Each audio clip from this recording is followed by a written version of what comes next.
Welcome to the Daily Vibecasting. Today, Google officially pulls the plug on the 25-year-old web. The global AI compute crunch forces desperation moves from OpenAI, and GitHub goes into crisis mode as security alarm bells ring. Yeah, and I mean, the structural foundation of the digital economy is basically being rewritten in real time today. Right. We are looking at massive capital migrations, these huge infrastructure bottlenecks, and honestly, a lot of very smart people trying to figure out who is going to be left holding a uniquely expensive bag. Exactly. So welcome to you, the listener, for joining us on this deep dive into today's Raw Newswire. Our mission here is to filter out the noise of your timeline. We want to look at the data to figure out who is making money, who is losing power, and what these massive cultural shifts actually mean for your future. Yeah.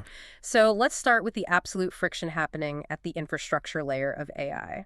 Greg Brockman over at OpenAI posting from the handle at GDB just laid out an offering that feels, honestly, incredibly defensive. Very defensive, yeah. Right. They are now offering developers discounted tokens and guaranteed compute capacity, but only if those developers lock into a 1 to 3 year commitment. Wow. Which, for context, a token is the fundamental unit of computation for these models. It's like a syllable or a fraction of a word. Every prompt burns tokens. And a 3-year commitment in the current AI landscape is, it's a geological epoch. It's a lifetime. Exactly.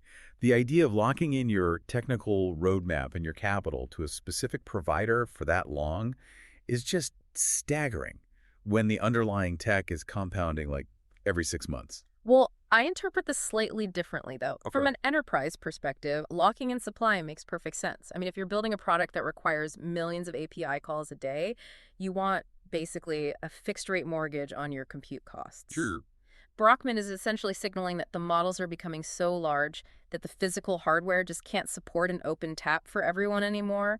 So a fixed contract protects a startup from sudden price spikes. Yeah, but that assumes the bottleneck is a temporary market fluctuation, right? Right. Rather than a permanent structural deficit. Fair point. We need to look at the capital expenditures required to actually maintain this illusion of infinite compute. Oh, the numbers are wild.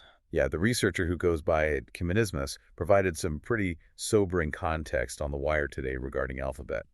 Since 2022, their CapEx has surged roughly sixfold. 6 times. We're looking at estimates between $180 and $190 billion deployed just to support the infrastructure for multimodal models like Gemini Omni. $190 billion outlay on servers and cooling systems. That's a scale of spending that dwarfs the Apollo program. It really forces a cynical secondary evaluation of the entire industry. We're witnessing the most aggressive cash bonfire in corporate history. Yeah. And it's entirely predicated on achieving AGI, artificial general intelligence.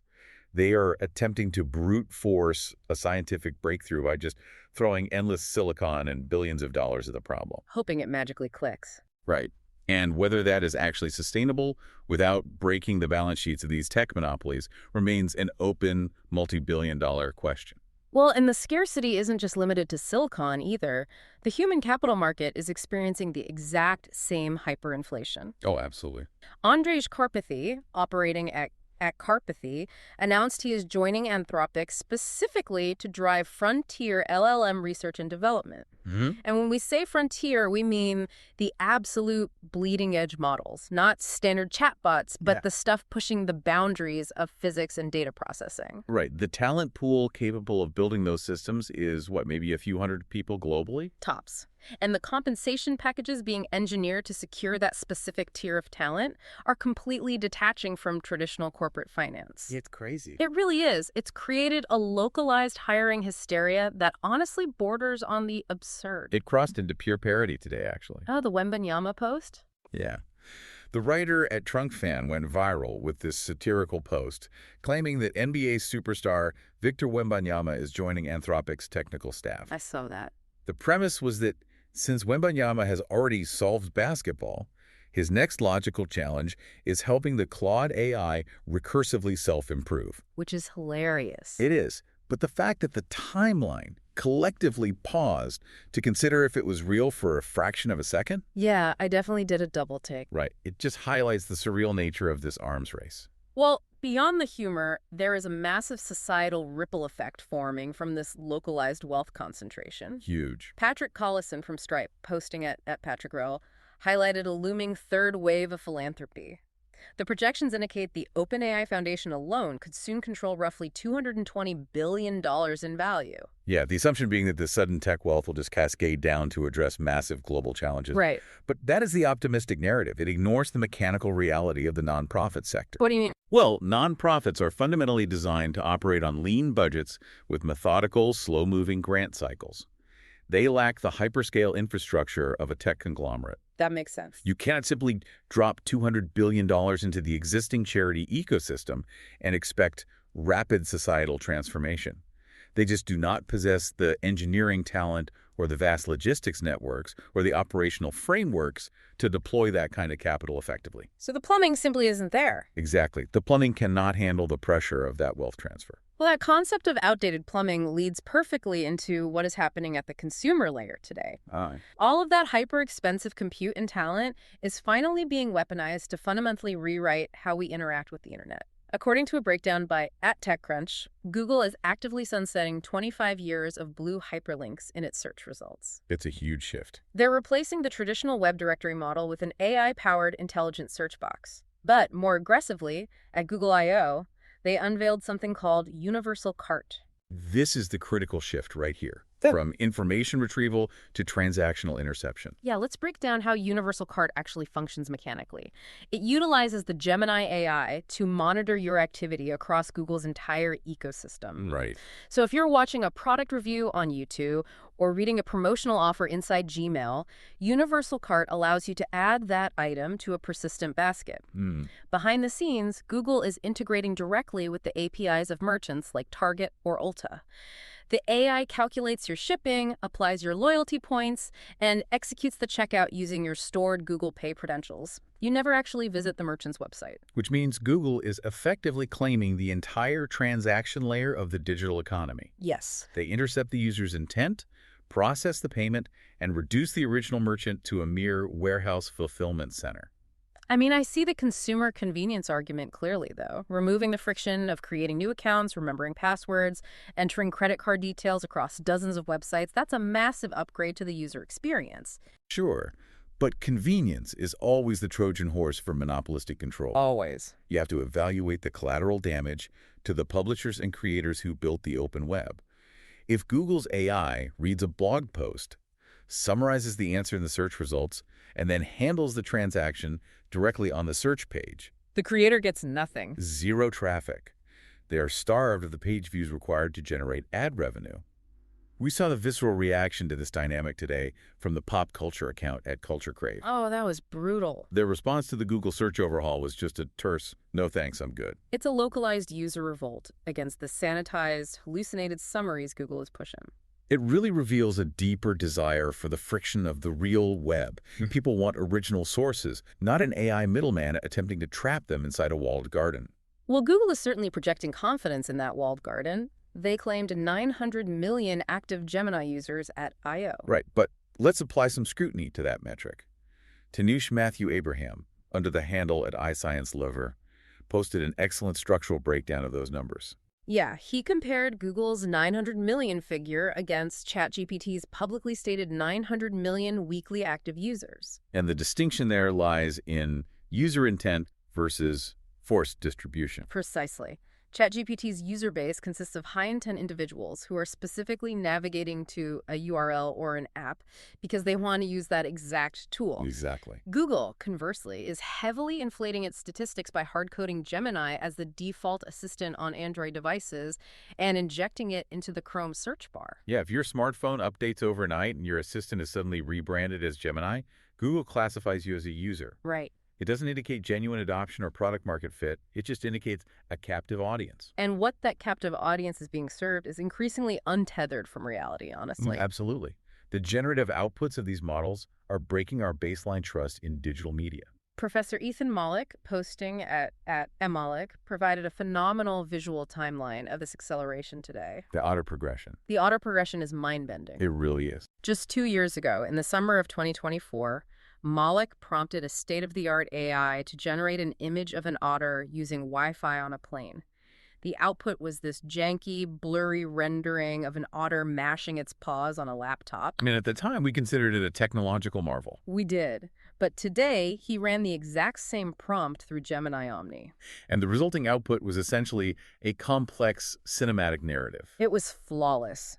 The AI generated sea otters dressed in detailed pilot uniforms, riding in a hot air balloon over a photorealistic New York City skyline, holding a coherent conversation about airline bankruptcies. And in the background, William Shakespeare was engaged in a sword fight with a robotic pizza oven. Yes. The physics of the balloon fabric, the global illumination, the character consistency across camera angles, it was indistinguishable from a high-budget Hollywood production. People on the timeline were literally critiquing the viscosity of the tomato sauce bleeding from the pizza robot. It's insane. We are nitpicking synthetic fever dreams generated in real time. But, while the surrealism is entertaining, the implications for societal trust are severe. We are literally losing the ability to verify the visual record. True. Another user at 4AI demonstrated the sheer danger of this capability using Gemini OmniFlash. They uploaded a mundane daytime video of the London Eye Ferris wheel shot on a shaky smartphone camera. And the AI didn't just alter the image. No. It rewrote the environment while perfectly mimicking human imperfection. The prompt instructed the AI to change the scene to New Year's Eve and update the clock. Within moments, it shifted the global lighting to midnight, rendered complex fireworks reflecting off the water, and adjusted the face of Big Ben. That's wild. But crucially, it maintained the exact amateur jerkiness of the original camera operator. It looked like raw, authentic footage of an event that never occurred. See, the ability to retroactively alter video evidence with that level of fidelity is exactly why the platform operators are rushing out defensive countermeasures right now. Yeah, they're terrified. OpenAI, posting from @OpenAI, announced they are integrating Google's Synthide technology into their image generation pipelines, accompanied by a public verification tool. So let's examine the mechanics of Synthi, because it is not a simple logo overlaid in the corner of an image. Right. How does it actually work? Synthi embeds cryptographic data directly into the algorithmic noise of the pixel values. It alters the digital structure of the image so deeply that even if a bad actor crops the video or compresses the file size or runs it through aggressive color filters. The signature is still there? Exactly. The underlying mathematical signature remains detectable by corporate verification scanners. It is an attempt to build an invisible digital paper trail for reality. The stated objective is public safety and combating deepfakes. But the cynical second-order reality is that these corporations are desperately trying to build a self-regulatory framework before lawmakers in Washington, D.C. and the EU panic and impose draconian restrictions on their entire business model. They are trying to prove they can contain the fire before the government shuts down the laboratory. Exactly. Well, that fear of institutional failure is pervasive right now, and it extends far beyond generative video directly into the core infrastructure of the software world. While we debate the philosophical nature of AI otters, the actual systems that run the global economy are flashing red. GitHub's official account at GitHub had to issue a chilling confirmation today regarding an active investigation into unauthorized access of their internal repositories. The anxiety within the developer community is entirely justified here. GitHub is not merely a website. It is the central vault where the global supply chain of software code is stored, versioned, and distributed. Now, they stated there is no immediate evidence that customer data or external enterprise code bases were compromised. Sure. However, a user named @CGTWC perfectly captured the mood by posting a frantic server deletion meme from the television show Silicon Valley, captioned, "Scenes at GitHub HQ right now." It is gallows humor masking a profound vulnerability. I mean, if malicious code were injected into a widely utilized open source repository at the administrative level, it could compromise thousands of downstream enterprise applications simultaneously. Right. And this acute software fragility is actively driving a massive behavioral shift in how capital is deployed. When the digital vault feels compromised and the internet is flooded with hallucinated realities. Investors seek the permanence of atoms. They want heavy industry. Exactly. We are seeing a distinct flight to physical reality. The founder of SendCutSend, Jim Balasik, gave an interview on the @TBPN account today discussing their massive $110 million funding round. Which is huge. It is. Yeah. The valuation is over $1 billion, backed by heavyweights, including Stripe's Patrick Collison. And the entire deal originated from a direct message introduction on X. That's the modern networking effect for you. SendCutSend is building the Amazon of manufacturing. They are leveraging software-like speed to deliver custom-cut metal and heavy industrial parts overnight. They are building tangible American factories and buying massive industrial laser cutters. It represents a stark divergence in the timeline. On one side, you have companies incinerating billions of dollars to generate synthetic videos. On the other, aerospace companies are moving thousands of tons of steel. Like SpaceX. Right. SpaceX, posting from @SpaceX, rolled out the Starship V3 and Super Heavy V3 to the launch pad at Starbase today. They are fundamentally upgrading the reusability and payload capacity of the largest kinetic vehicle ever constructed by humanity. Which creates a really surreal dichotomy for the average retail investor trying to navigate this landscape. How does the everyday internet user gain exposure to a rocket company or an AI lab when those entities remain fiercely private? Well, Polymarket thinks they have the answer. Yeah. The betting platform at Polymarket announced an exclusive partnership today with Nasdaq Private Market that attempts to answer that exact question. Regular retail traders can now place binary bets on the future valuations of historically locked-off private companies like SpaceX, Stripe, and Anthropic. They are marketing this as the ultimate democratization of finance, offering the general public access to the explosive upside previously reserved for venture capitalists. Now, I have to push back on the inherent cynicism surrounding retail access. Oh, really? For decades, the primary complaint against the financial system has been that institutional insiders capture all the hyper-growth of tech companies while they remain private. By the time a company finally IPOs, the massive multiples have already been extracted, leaving retail investors with stagnant, mature equities. Doesn't this platform finally level the playing field by allowing the public to participate in the actual growth phase? It creates the illusion of participation while stripping away all the regulatory protections. These retail traders are not purchasing actual equity in SpaceX. They are placing speculative binary wagers based entirely on market sentiment. In a traditional public market, a company is required to file an S-1 document with the SEC. Right, which opens their books. Yes. That S-1 legally forces the company to prove its revenue streams and explicitly outline its operational risks under penalty of federal law. Polymarket users have zero access to audited financials. That's true. They are gambling in a highly volatile casino, basically providing liquidity for insiders to hedge their actual equity positions against the hype cycle. And the hype cycle driving that sentiment is operating at a breakneck pace, causing massive cultural whiplash. The attention economy remains entirely unmoored from fundamentals, driven instead by pure human spectacle. Always had been. Mark Andreessen, the prominent VC operating at PMarca, highlighted a perfect example of this today. He, quote, posted Hunter Biden's first ever interaction on X. It was a dormant account from 2013, and the user simply posted a single word, CLICK. And the resulting engagement metrics were astronomical within minutes. Millions of views, almost instantaneously. The replies were just a chaotic blend of sheer curiosity, intense political theater, and references to recent pardons. It really demonstrates that despite all the dense technological architecture we've unpacked today, the data centers, the cryptography, the heavy manufacturing, the core engine of the internet is still fueled by raw, unpredictable human drama. Exactly. We see that same emotional volatility manifesting in the consumer hardware space, too. Tesla, posting from the official @Tesla account, caused massive whiplash today by announcing a highly anticipated live stream for a luxury signature edition Model S and Model X. Oh, the initial reaction was pure excitement. Total hype. People loved the aesthetics. Garnet red paint, gold badging, woven carbon fiber interiors. But that thrill evaporated almost instantly when the community processed the underlying implication. Well, in the automotive industry, releasing a limited, highly spec'd signature edition historically serves as a swan song. It signals the sunsetting of the current production generation before complete manufacturing retooling. The timeline literally shifted from hype to mourning the end of an era in the span of 2 hours. Naval Ravikant, the philosopher and investor posting at Naval, dropped a quote today that serves as the perfect grounding mechanism for everything we have discussed. He wrote, "We're searching for permanent satisfaction with an impermanent mind in an impermanent world." It perfectly encapsulates the friction of the modern condition. It really does. Whether we are discussing engineers burning hundreds of billions of dollars to build an AGI that will require constant, endless iteration, or retail traders furiously betting on the unverified valuation of a rocket company. Or millions of people doom-scrolling the social media debut of a presidential son. Right. The underlying motivation is identical.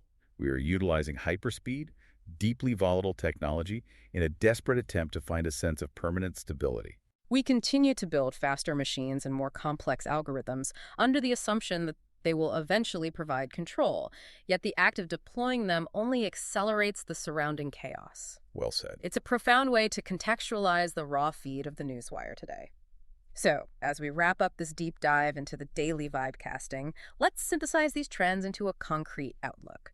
Based on the compute crunch, the aggressive software integrations, and the shift in capital, what is your sharpest prediction for tomorrow? I am focusing entirely on Washington, D.C. Okay. Expect to see immediate aggressive murmurs out of regulatory bodies regarding Google's universal cart. The FTC and global antitrust regulators are already hypersensitized to platform monopolies. There is zero probability they will just sit back and watch Google quietly consume the entire e-commerce checkout layer of the internet without launching a massive protracted legal battle. Yeah. They may be eliminating blue links, but they are drawing a massive regulatory target on their own architecture in the process. And for you, the listener, I want to leave you with a final thought to mull over as you navigate your day. If Google's universal cart and intelligent search boxes successfully establish the new baseline, if AI agents begin executing all of our search queries, calculating our price comparisons, and completing our transactions autonomously, how long until advertisers realize the game has changed? How long until brands stop attempting to persuade humans entirely and instead dedicate their marketing budgets to aggressively lobbying and manipulating our personal AI assistants? When the algorithm makes the purchasing decision, human psychology becomes irrelevant. That is the true paradigm shift. Thank you for joining us for the Daily Vibe Casting. We will be back tomorrow to filter the noise and find the signal. Stay curious.